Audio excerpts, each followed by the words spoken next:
Welcome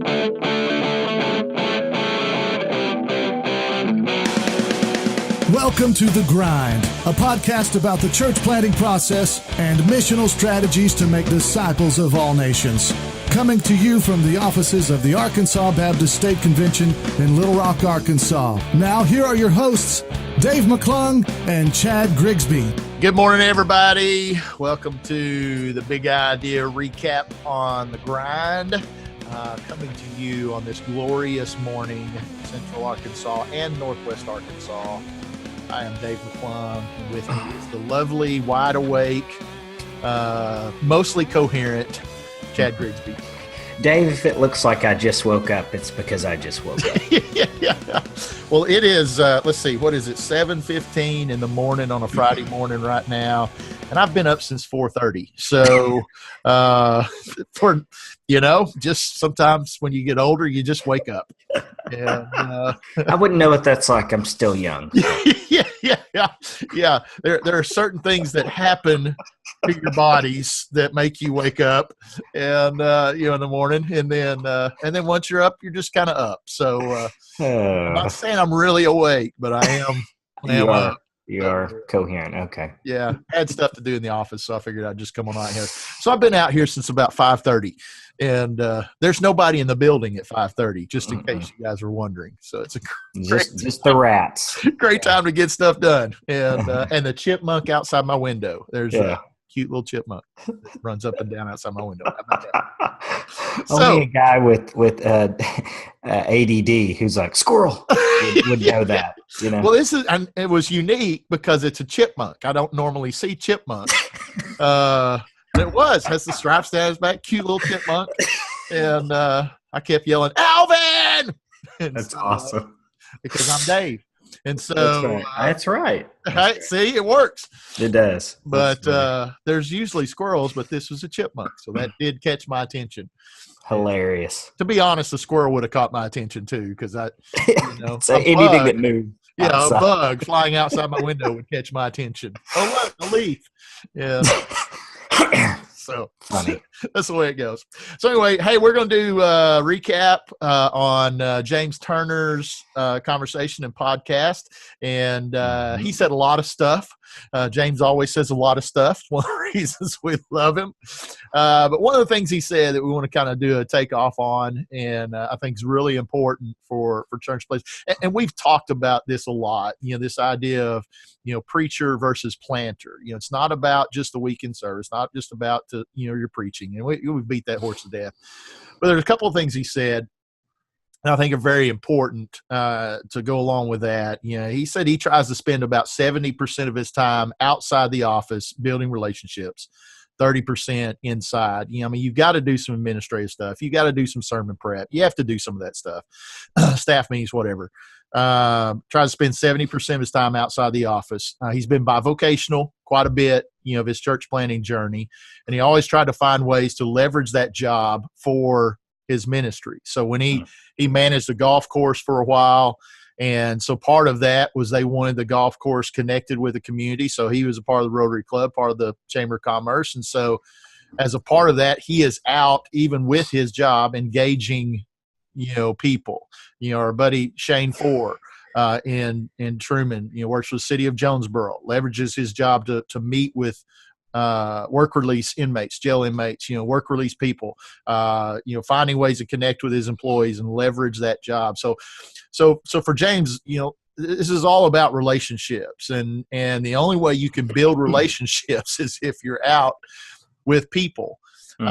And not just relationships for relationships' sake. I mean, it's great to have friends and it's great to have, good relational acquaintances, but those relationships, you want to connect with Jesus. And, but Brad Briscoe, has said for years, you want to have proximity and presence. And until you have proximity, you can never get to presence. And so until you're out building relationships with people, there's no opportunity, for you to go deep with them. And so, it's Alan Hirsch's missional incarnational impulse. The missional is the external. You have to go out before you can incarnate the gospel and go deep. And so This is not rocket surgery. No. It's not brain science. It's biblical approach to kingdom building. And so, so great, several different examples James gives of how to do that. And well, Yeah. And I mean, since it's 7:00, I don't really trust my math abilities, but via the calculator over here, I think 70% of a 40-hour work week, which, just for a round number, not that we're saying that pastors and planners work 40 hours, but that's 28 hours outside the office versus 12 in the office. Yeah. Yeah. So, I mean, that's basically your sermon that in a meeting. Yeah. Depending on how long you do sermon prep, but yeah. But I think for planters, that's really key because it's so easy to get bogged down in the worship service and spend so much of your time in meetings and sermon prep and all that has to do with Sunday morning early on. Mm-hmm. And if you're not out there, and that's going to be hard because, James is extroverted and and energized by people. You got an introverted planter. This is going to be a stretch for him, but he's really going to have to get out of his box, lean on his extroverted team members. But early on, it's crucial. I mean, if you just sit in a room, you're going to have a really hard time. And so I think it's really good wisdom to say, don't just be a preacher, be a planter. Yeah. And if you want to preach somewhere, that's great. Go to an existing church. Like don't plant. Yeah. Don't plant if all you want to do is prepare sermons, because that's really not what you got to do first and foremost. Not that preaching isn't part of it, but I mean, it's that whole Neil Cole thing. I was spending 30 hours on a sermon at Denny's, and I finally realized that I needed to give my life to disciple making, so I started spending 3 hours on my sermons, and they got better. Yeah. Well, and the introvert extrovert conversation is very important in this, and it is a challenge, more of a challenge for introverts to be around people, not just to be around people, but that's not what energizes you. For James, that's what energizes him. So that's natural and easy. Sure. What doesn't energize James is administrative detail work. And so to compensate for that, he's got to have some people on his team that will handle that. That's the same way with me. And so, but there's some great examples. Hugh Halter, our buddy Hugh, is a massive introvert. Went to a one-day workshop with him in Kansas City, and when we finished, he left quickly. And Brad said, "Okay, Hugh's been around a lot of people here lately. He's got to go spend an hour walking around the lake by himself." So, but at the same time, Hugh is probably one of the best evangelists I've ever met in my life. I mean, he has story after story after story of leading really broken and challenging people to Jesus. And the only way you can do that is if you're spending time with people. Right. And so, that passion for the gospel, that passion for seeing people come to Christ is what drives what we do, whether we're an introvert or extrovert. We just find different ways to compensate for our weaknesses. Yes. And so, planners are typically pretty good at that, and collaborating with people who complement you is very important in that. And James has done that very, very well. That's why their church has grown like it has. It's why it's solid as it is, and he knows who he is and what he's good at, and what he's not, he passes on to somebody else. But the value of building relationships and being out with people is you can't replace it. That's just got to be key. Yeah, I agree. And you're not just starting a church; you're trying to love a city. Yeah.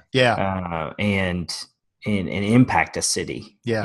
And you're not going to do that from an office. You're really not. Right. And stretch yourself if that's not you. Stretch yourself to get out there. I mean, you may have to schedule time where, okay, Tuesday, Thursdays, I'm going to go out and be out there. Or whatever. Yeah. Calendar it, schedule it. I don't know, just build in some rhythms that get you in the community, get a job in the community, do something that just gets you out there. Yeah.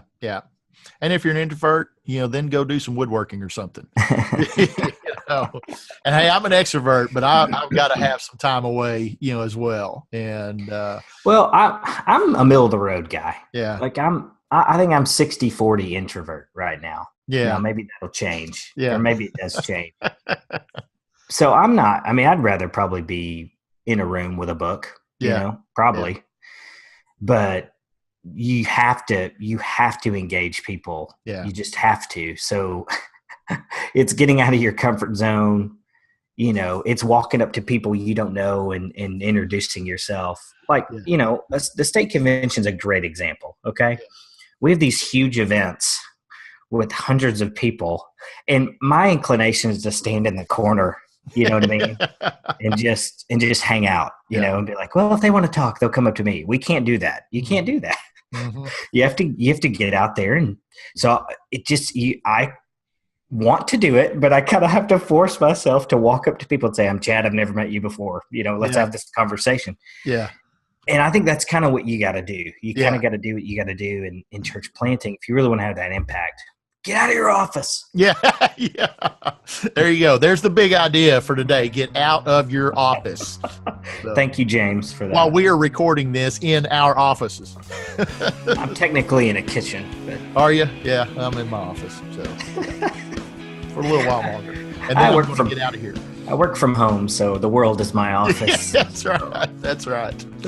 All right, guys. Well, we'll see you next time. Thanks for kind of hanging with us for a little bit on this early Friday morning, which will release on early Tuesday morning. Mm-hmm. So by the time you're watching this, it won't be Friday morning anymore. It would really be helpful if everybody would get up at 7 and listen to this. Absolutely. Oh, yeah. It'll help your day. I don't know. No, it won't. Maybe not. Yeah. And don't watch it before you go to bed, because then you'll have nightmares. So, all right. Hey, we'll see you guys next time, and hope you have a great week. Adios. Bye.